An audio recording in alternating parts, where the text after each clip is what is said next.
Hello friends, मेरे channel में आप लोग का स्वागत है। तो आज हम फिर से एक नई वीडियो लेकर आए हैं। अगर मेरी यह वीडियो आपको थोड़ी सी भी अच्छी लगी तो प्लीज़ वीडियो को लाइक कीजिएगा, मेरे चैनल को सब्सक्राइब कर लीजिएगा। तो फ्रेंड्स, मैंने आपको बहुत सारे इधर यानी कि दिसंबर से लेकर जनवरी तक मनी सेविंग चैलेंज के वीडियो बहुत सारे दी हैं। आप लोगों ने उसे पसंद भी किया है, उसके लिए आप लोग का बहुत बहुत धन्यवाद दिल से। और आप लोग मेरे चैनल में ऐसे ही बने रहिएगा फ्रेंड्स, और मेरी थोड़ी सी मदद कीजिएगा ताकि मैं भी अपना जो यूट्यूब का सफ़र है वह मैं अच्छे से पूरा कर पाऊँ। और फ्रेंड्स, मेरी आपसे यही रिक्वेस्ट है कि अगर आप वीडियो को पूरा देखते हैं तो प्लीज़, अगर थोड़ी सी भी मेरी कहीं पर भी कोई भी बात आपको अच्छी लगे तो प्लीज़ इसे लाइक ज़रूर किया कीजिए। तो आज मैं आपको यह बताने वाली हूँ कि मैंने अपने ज़िंदगी के अनुभव से मैंने यह सीखा कि हमें थोड़ी थोड़ी पैसों को बचत करते रहना चाहिए।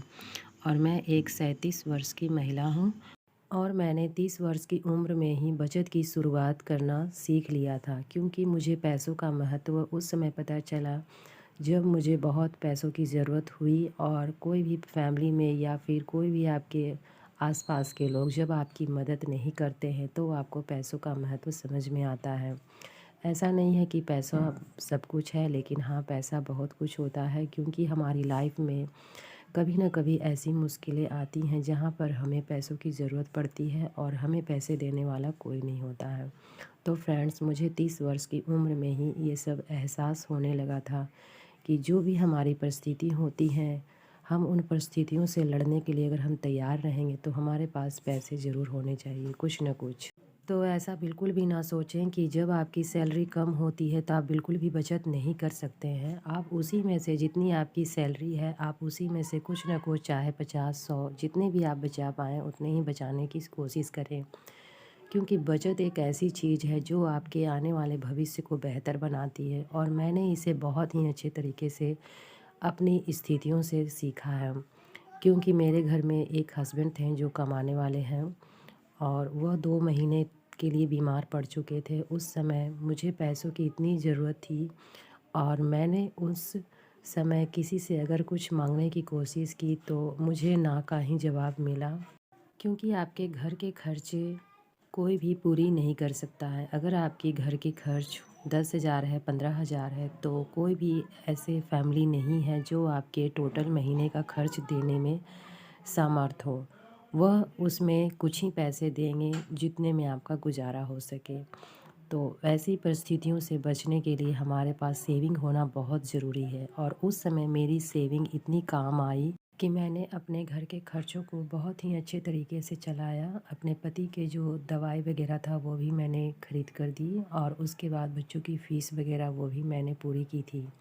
तो उस समय मुझे बहुत ही बड़ा एहसास हुआ कि मेरी अगर सेविंग नहीं होती तो पता नहीं मेरा यह सिचुएशन कैसा होता। तो फ्रेंड्स, ऐसा नहीं था कि मेरे हस्बैंड की सैलरी जो है वो बहुत ज़्यादा है। वो 10 से 12 हज़ार रुपये ही कमाते थे उस समय भी, और आज भी उतना ही है।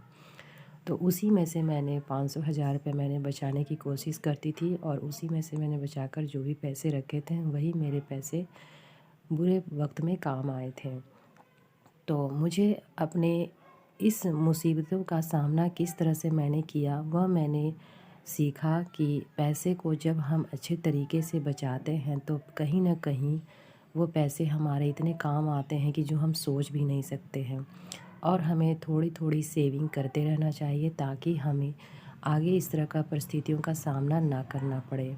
तो फ्रेंड्स, ऐसा नहीं है कि बुरा वक़्त कभी बोल कर आता है, कब आपका समय अच्छा चल रहा है और कब आपका समय ख़राब चलने वाला होगा वो कोई नहीं जानता। लेकिन हाँ, हम समय को तो बदल नहीं सकते हैं, लेकिन हाँ, हम अपने पैसों को कुछ बचाकर उस परिस्थितियों से सामना ज़रूर कर सकते हैं कि हमारी जो भी स्थिति होगी, लेकिन कुछ जो भी सँभलने लायक होगी वो हम अपने पैसों से कुछ हद तक अपनी स्थितियों को सँभाल सकते हैं। तो इसी कारण मुझे पैसों का महत्व बहुत ही अच्छे तरीके से चला, और मुझे यह भी एहसास हुआ कि पैसे चाहे सैलरी चाहे कितनी भी हो, लेकिन हमें पैसों की बचत की शुरुआत थोड़े-थोड़े पैसों से ही करनी चाहिए। तो उस समय मैंने सिलाई के पैसे बहुत थे, वो मुझे मिलते रहते थे तो वह मैं करती थी।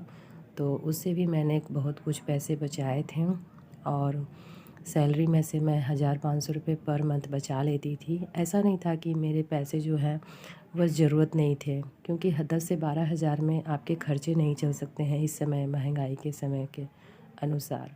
वो भी पैसे मेरे ज़रूरत में ही आते थे, लेकिन मैंने ज़रूरत को कुछ कम कर कर ही अपने पास में कुछ पैसों को बचा पाती थी। क्योंकि मैं सोचती थी कि अगर हम कुछ घर में अगर हम कुछ जो भी हमारे जो खर्चे ही होते थे, उस खर्चों में से भी अगर हम कुछ पैसे बचा लेते हैं, तो हमारी यह सेविंग जो है आगे आने वाले भविष्य में काम आ सकती है। तो यहाँ पर फ्रेंड्स मैंने यही सीखा कि हाँ, हमें थोड़ी थोड़ी ही बचत करनी चाहिए। और अगर हम सिलाई वगैरह जानते हैं तो उसमें हमें आगे ज़रूर बढ़ना चाहिए, क्योंकि यही जो काम है पैसे बचाने का और पैसे कमाने का, यही हमारा आगे काम आएगा। तो इस तरह से आप भी अपनी सेविंग को ज़रूर बढ़ाएं, चाहे आपकी सैलरी कम हो या फिर ज़्यादा हो, उसी में से कुछ ना कुछ पैसे बचाने की ज़रूर कोशिश करें। तो फ्रेंड्स, मैंने यहाँ पर आपको थोड़े से अपने लाइफ के कुछ अनुभव बताएं जो मैंने अपने ज़िंदगी में देखे हैं, और मैंने उन परिस्थितियों से कुछ सेविंग करना सीखा है। और मुझे यह भी सीख मिली कि हाँ, पैसों का महत्व कहाँ पर बहुत ज़्यादा होता है। जहाँ भी मैं फ़ालतू खर्चे कुछ भी कोई भी बोलते हैं फैमिली वगैरह कि यहाँ चलिए ये चीज़ ख़रीदना है, वो चीज़ ख़रीदना है, तो मैं ना कर देती हूँ, क्योंकि मुझे पैसों को बर्बाद करने में बिल्कुल भी इंटरेस्ट नहीं है। कोई भी चीज़ वगैरह मैं ख़रीदती हूँ तो उसे मैं अच्छे तरीके से जांच पड़ताल कर कर ही ख़रीदती हूँ, और नहीं तो अगर मुझे उसकी समझ नहीं होती है तो मैं उस चीज़ को ख़रीदना पसंद नहीं करती हूँ। तो इसमें मैं ये नहीं कहूँगी कि इसमें कंजूसी है। ऐसा नहीं है कि हम पैसे के अनुसार नहीं चलते। हाँ, जिस तरह की हमारी सैलरी है उसी के अनुसार हम चल सकते हैं। अगर हमारी सैलरी हमारी 10 से 12 हज़ार रुपये है तो 15-20 हज़ार रुपये खर्च हम नहीं कर सकते हैं, उसी के अनुसार हम चलेंगे। तो इसे मैं कंजूसी नहीं कहूँगी। जिस तरह से हमारी आगे परिस्थितियाँ अगर सुधरेंगी और हमारे सैलरी बढ़ेंगी तो उस तरह से हमारे खर्चे भी थोड़े बहुत बढ़ते हैं। ऐसा नहीं है कि हम हमेशा कंजूसी में ही अपनी ज़िंदगी को बिताएं। थोड़े बहुत जो हमारे शौक़ हैं वो भी पूरा हम कर सकते हैं। तो मेरा यही मानना है कि अगर आपकी सैलरी कम है तो उसी में से कुछ पैसे को आप बचाइए और अपने शौक़ को भी ज़रूर पूरा कीजिए। तो ऐसा नहीं है कि हम अपने शौक़ को भी मार दें और अपने कंजूसी के कारण अपने पैसों को कहीं पर भी खर्च ना करें। हाँ, जहाँ पर फालतू के खर्चे होते हैं वहाँ पर आप रोक ज़रूर लगाएं। इस तरह से आपके पैसे जो हैं वो अच्छे से इस्तेमाल होंगे और आपकी सेविंग भी अच्छे खासे होगी। तो फ्रेंड्स, मैंने बचत के बहुत सारे तरीके बताए हैं और सेविंग चैलेंज भी मैंने आपको दिए हैं। तो उस तरह से आप भी कोई भी सेविंग चैलेंज ले सकते हैं, जैसे चाहे आपकी जितनी भी सैलरी हो या फिर आपके जितने इनकम हो, आप उस हिसाब से अपनी बचत की शुरुआत कीजिए। जैसे कि मैंने मंथली सेविंग दिए हैं और मैंने पर डे वाला भी सेविंग दिया है और वीकली सेविंग भी मैंने अपने चैनल पर वीडियो अपलोड किया है। तो उसमें से कोई भी आप जितने पैसे आप मंथ में या फिर पर डे या फिर वीकली आप बचाते हैं, आप उसी में से कोई भी एक सेविंग चैलेंज अपने आप को दे सकती हैं। इस तरह से करने से आपके जो माइंड है वह एक तरह से एक टारगेट ले लेगा कि हाँ, मुझे यह चीज़ करनी है और मुझे इतने दिनों में यह चीज़ को पूरा करना है। तो मैं अपने आप को कौन सा चैलेंज दूंगी और कौन कौन से चैलेंज मैं लेने वाली हूँ, जनवरी से स्टार्ट करने वाली हूँ, वह वीडियो मैं आपके साथ बहुत जल्द शेयर करूँगी। और यहाँ पर फ्रेंड्स, मैं आपसे यह बताना चाहती हूँ कि अगर आप मंथली सेविंग करना चाहते हैं तो अगर आपके हस्बैंड की सैलरी आती है और अगर सैलरी में से कुछ पैसे आपको देते हैं घर चलाने के लिए, तो उसमें से आप थोड़े थोड़े पैसे करके अलग साइड में रख दें, और जब मंथ के एंड में जब आपका खर्चा कंप्लीट हो जाएगा तो उन पैसों को अपने सेविंग में डाल सकती हैं, सेविंग चैलेंज में पूरा कर सकती हैं। और जो भी महिलाएं पर डे वाला सेविंग चैलेंज चलाना चाहती हैं तो वह पर डे वाला जो सेविंग चैलेंज स्टार्ट वाला जो अमाउंट अगर कम है तो उसको बाद में फ़िल करें, और जो ज़्यादा अमाउंट है उसे पहले फ़िल करने की सोचें, क्योंकि मंथ एंड आते आते हमारे पैसे जो हैं वह जल्दी खर्च हो जाते हैं और बहुत कम बचते हैं। तो मंथ के एंड में अगर आप कम अमाउंट फ़िल करती हैं तो आपको उतनी प्रॉब्लम नहीं आएगी। जब आपके सैलरी आती है और स्टार्टिंग में आपके पास अमाउंट ज़्यादा होता है तो उस समय आप बड़े अमाउंट से सेविंग करने की सोचें। तो अगर आप पर डे अगर कुछ ना कुछ बचाना चाहती हैं तो इस तरह से ज़रूर बचाएं, और वीकली अगर बचाना चाहती हैं तो एक सप्ताह में अगर आपके हस्बैंड या फिर आप कुछ भी घर के खर्चों को चलाती हैं तो उसमें से थोड़े से पैसों को आप साइड कर दें और उसके बाद आप अपने घर को चलाने के लिए जो पैसे निकालती हैं उसी में चलाने की कोशिश करें, और बाकी पैसों को आप हफ्ते में या फिर मंडे जो मैंने सेविंग चैलेंज दिए हैं उसमें आप मंडे को सेविंग चैलेंज में कंप्लीट कीजिए। तो इस तरीके से छोटे-छोटे थोड़े से टिप्स अगर आप अपनाएँगे तो आपके अच्छे खासे पैसे जो हैं अच्छे तरीके से सेव होंगे।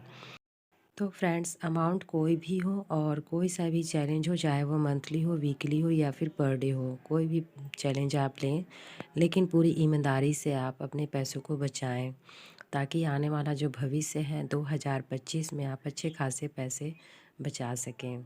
तो फ्रेंड्स, इन पैसों को आप कहाँ कहाँ से बचा सकती हैं? चाहे आप दूध में से थोड़े बहुत पैसे बचा सकती हैं, जैसे कि अगर आप पर डे 1 केजी दूध लेते हैं तो उसमें से कोशिश कीजिए कि एक दिन आप गैप कर कर दूध लें। अगर आपके घर में छोटे बच्चे नहीं हैं तो, छोटे बच्चे हैं तब तो ज़रूरी है क्योंकि उन्हें दूध चाहिए। लेकिन अगर आप चाय पीने के लिए अगर आप सिर्फ़ दूध लेती हैं तो आप कोशिश कीजिए कि 1 पैकेट 2 दिन दूध को हम चला सकें। और अगर आप साग-सब्ज़ी खरीदने जाती हैं तो उसमें भी आप थोड़े बहुत समझदारी ज़रूर रखें कि जिस समय सब्ज़ियाँ थोड़ी सस्ती होती हैं उसी समय हम मार्केट जाकर सब्ज़ियों को खरीदें। तो उस समय हमें कम दामों में बहुत ही अच्छे खासे सब्ज़ी मिल जाएगी और हम पूरे 1 सप्ताह की सब्ज़ियाँ खरीद कर आ सकते हैं, और उसमें से जो पैसे बचेंगे वो हम अपने सेविंग चैलेंज में शामिल कर लेंगे। तो इस तरह से जो है छोटे-छोटे तरीक़ों से हम पैसों को बचा सकते हैं। और बाकी जो आ गया कपड़े वग़ैरह, तो आप मंथ में तो हम कपड़े खरीदते नहीं हैं, हम तो साल में ही कपड़े खरीदते हैं या फिर 6 महीने में कपड़े खरीदते हैं। तो कोशिश करें कि जो हमारे पर्व त्योहार जिसमें हमें नए कपड़े की ही ज़रूरत होती है, उन्हीं पर्व त्योहार में कपड़े खरीदने की कोशिश करें। तो इस तरह से जो पैसे हैं वो बहुत ही अच्छे खासे बचत भी होंगे और हमारे पैसे जो हैं वो भविष्य में काम आएँगे, इस तरह से हमारे थोड़े से खर्चों को कम करने से।